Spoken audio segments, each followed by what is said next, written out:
Negeri pembangkang terus dibantu demi kebajikan rakyat. Beberapa berita baik untuk rakyat diumum Selasa depan.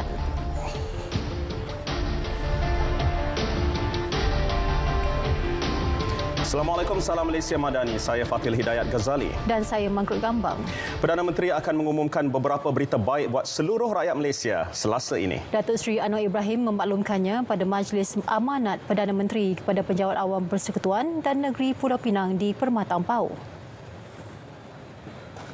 Dan dengan hasil kita yang lebih baik, beri keadilan kepada orang yang berkorban untuk mengawal dan meningkatkan ekonomi negara. Dan orang-orang itu adalah kita mulakan dengan penjawat awam. Itu saja berita baik yang saya nak sampaikan. Ada beberapa lain yang pengumuman saya akan lakukan pada hari Selasa. Yang disebut sedikit berita baik tambahan. Itu hari Selasa. Majlis di UiTM Permata Ampau turut dihadiri Ketua Menteri Pulau Pinang Chow Kon Yeow dan Ketua Setiausaha Negara Tan Sri Muhammad Zulkifli Ali. Kerajaan Persekutuan sentiasa berusaha membina hubungan baik dan kerjasama dengan negeri-negeri pembangkang demi kebajikan rakyat selaras dengan konsep Madani. Perdana Menteri berkata ini terbukti apabila kerajaan mengutamakan keperluan diminta negeri-negeri yang bersifat segera meskipun terdapat perbezaan politik. Sebagai contoh, Kerajaan Persekutuan bersetuju menambah projek rancangan tebatan banjir RTB di Sungai Golok, Kelantan susulan masalah banjir yang sering dialami negeri itu.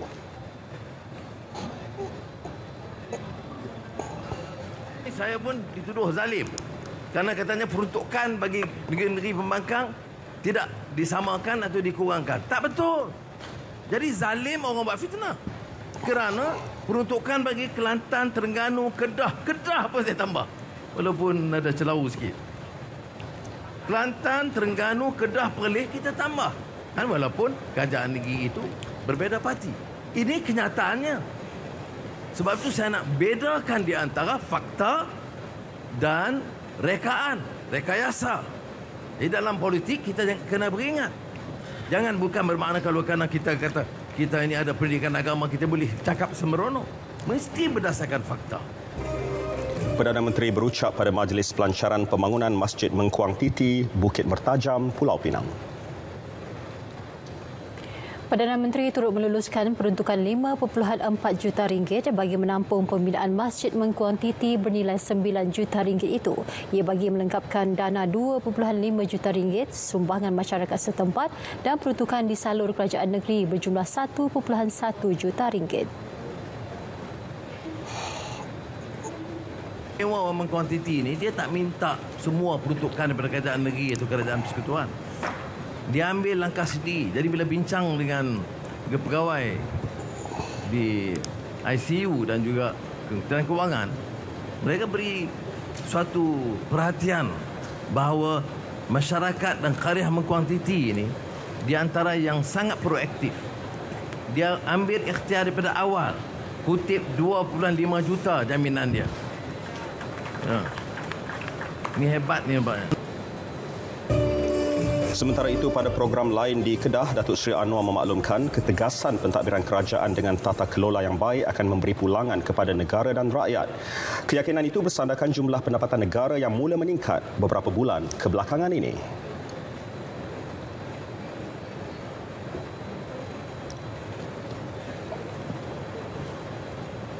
Lembaga Hasil Dalam Negeri telah meningkat, melonjak naik dalam masa 2-3 bulan ini cukup tinggi dan angka akan kita umumkan kemudian.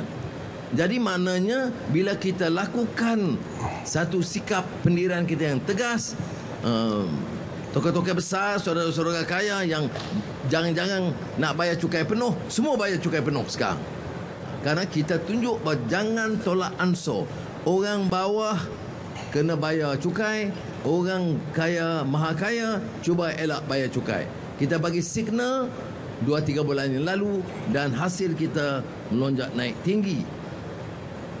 Saya sebut juga kepada pejabat awam, kalau hasil begini meningkat begitu rupa, insya-Allah kalau dalam tempoh 1 tahun, 2 tahun keadaan itu berubah dengan pesat seperti mana kita lihat pelaburan dari negara China, semalam rombongan daripada Amerika Syarikat, pelaburan dari Amerika Syarikat itu bertambah.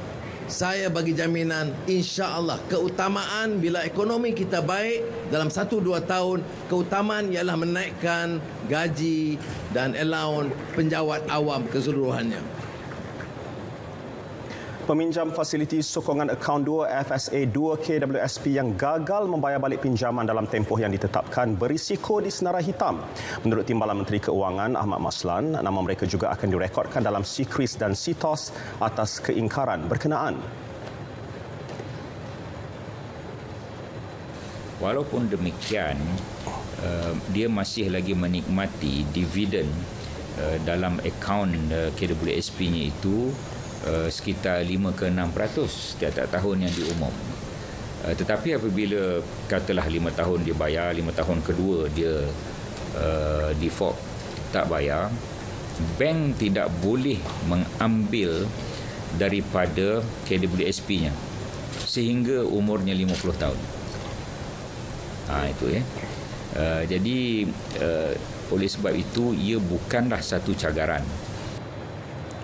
Sehingga 11 April lalu, 59,230 pencarum telah memohon FSA 2 sejak dibuka pada 7 April dengan hanya 27,705 yang layak.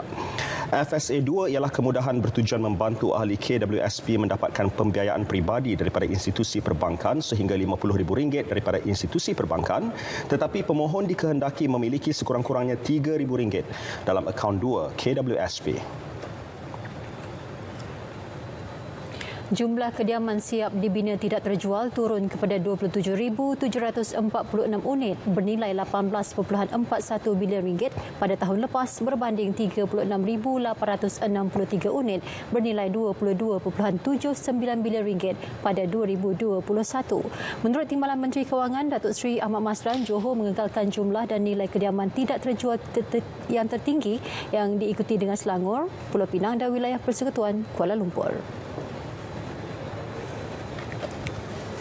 Bawah RM300,000 ada lagi 6,509 unit yang tidak terjual dengan nilai RM1.34 bilion, 23.5%. Antara RM300,000 hingga RM500,000 yang tidak terjual 8,128 dengan nilai RM3.29 bilion atau 29.3%.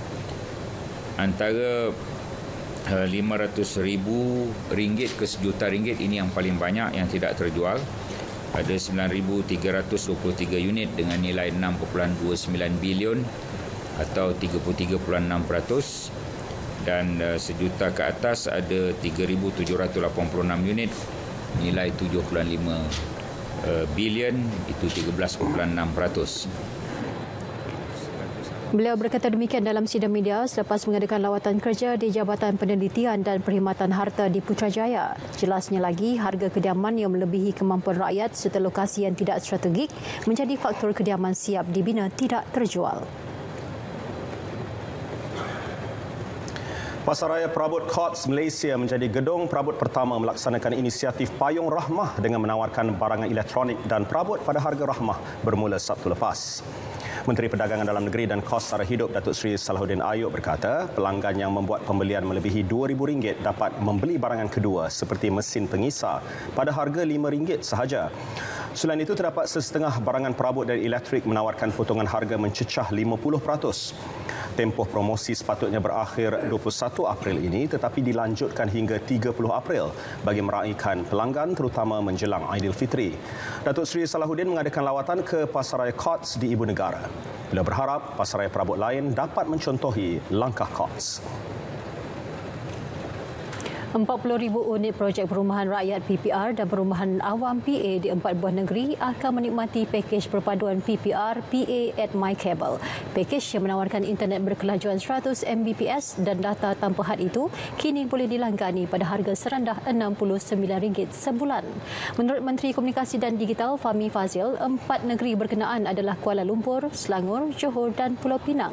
Siri ketiga inisiatif pakej perpaduan yang ditawarkan syarikat Time.com itu juga akan diperluas kepada keseluruhan 60,000 unit PPR di Kuala Lumpur.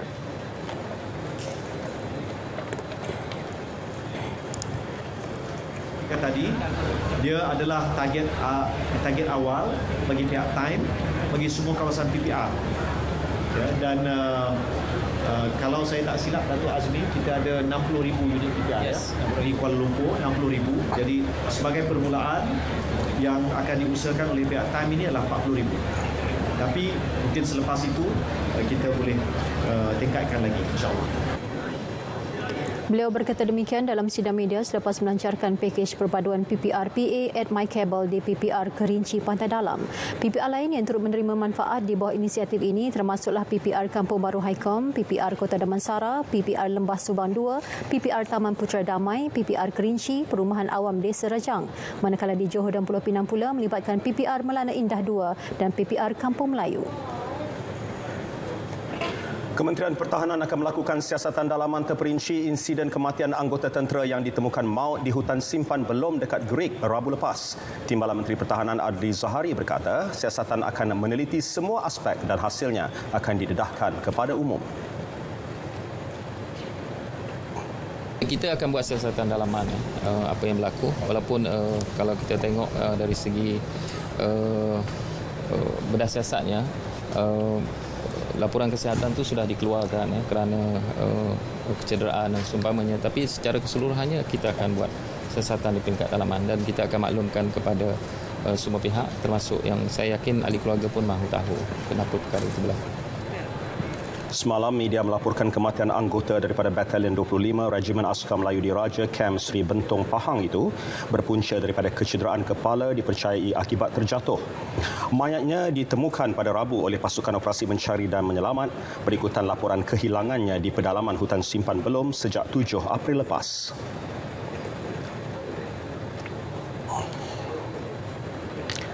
Industri insurans hayat mencatat jumlah diinsuranskan berkuat kuasa sebanyak 1.9 trilion ringgit pada 2022 berbanding 1.8 trilion tahun sebelumnya. Manakala jumlah premium berkuat kuasa meningkat 3.5% kepada 44.1 bilion ringgit. Berdasarkan laporan tahunan Persatuan Insurans Hayat Malaysia LIAM 2022, jumlah polisi yang berkuat kuasa pula naik pada kadar minimum 0.1% kepada 13.4 juta unit pada 2022. Bagaimanapun, bilangan polisi baharu yang dikeluarkan turun sedikit sebanyak 2.1% kepada 1.8 juta berbanding 1.9 juta pada 2021. Keseluruhan jumlah diinsuranskan perniagaan baharu meningkat 8% kepada 497.7 bilion ringgit. Secara keseluruhan, industri insurans hayat mencatatkan peningkatan 12.7%. Sebanyak 208 buah masjid di Pulau Pinang menerima sagu hati RM2,000 bagi melaksanakan aktiviti pengimarahan sempena Ramadan. Bantuan daripada Zakat Pulau Pinang ZPP itu melibatkan kos sebanyak RM416,000. Laporan Zatul Iqmah Muhammad Nor. Majlis penyerahan sagu hati berlangsung di Masjid Jamek Kubang Ulu, Bukit Mertajam. Turut disampaikan sagu hati hari raya kepada fakir miskin. Ketua Pegawai Eksekutif ZPP, Dato' Amran Hazali berkata, inisiatif Julung kali ini akan diteruskan pada masa depan, namun ia bergantung kepada dana yang berjaya dikumpul ZPP. Daripada yang kita jangkakan. So, apa pun agihan zakat di Pulau Pinang ini bergantung penuh kepada sejauh mana kita dapat mengumpulkan dana zakat di negeri Pulau Pinang. Kalau banyak, lebih banyak lagi kita bagi, insya-Allah. Sebab itu saya menyerulah kepada semua masyarakat Islam khususnya yang layak untuk membayar zakat tampil ke depan untuk menunaikan kewajipan zakat mereka kepada zakat Pulau Pinang supaya lebih ramai lagi yang dapat kita bantu dan lebih banyak pihak lagi yang boleh kita santuni. Sempena Aidilfitri tahun ini, ZPP mengagihkan sagu hati kepada 8,764 golongan asnaf. Jumlahnya lebih kurang 8,764 orang. Untuk fakir RM700 dan juga untuk miskin RM600 dan jumlahnya lebih kurang 54 juta.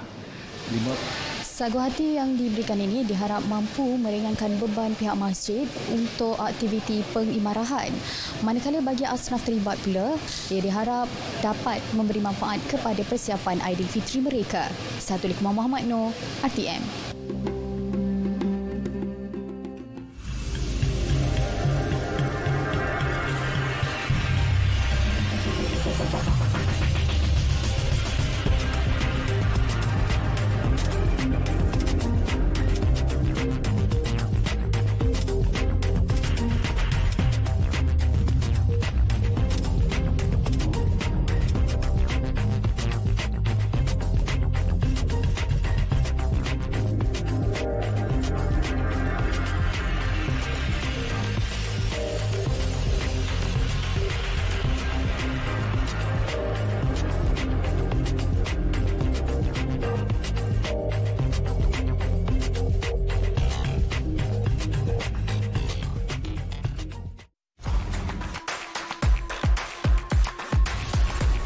Saksikan Hashclick pada 15 dan 16 April ini bersama saya, Nadia Bryan.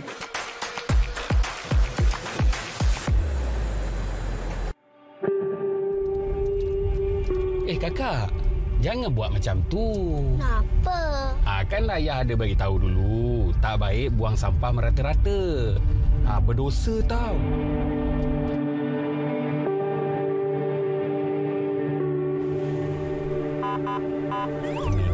Dah.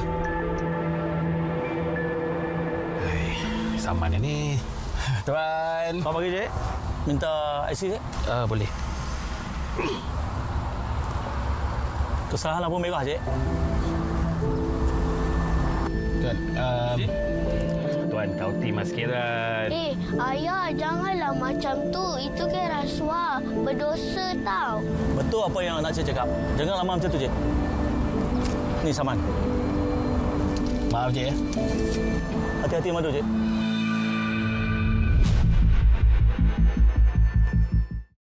Berita perdana diteruskan dengan Hclick bersama Aisyah Yatim.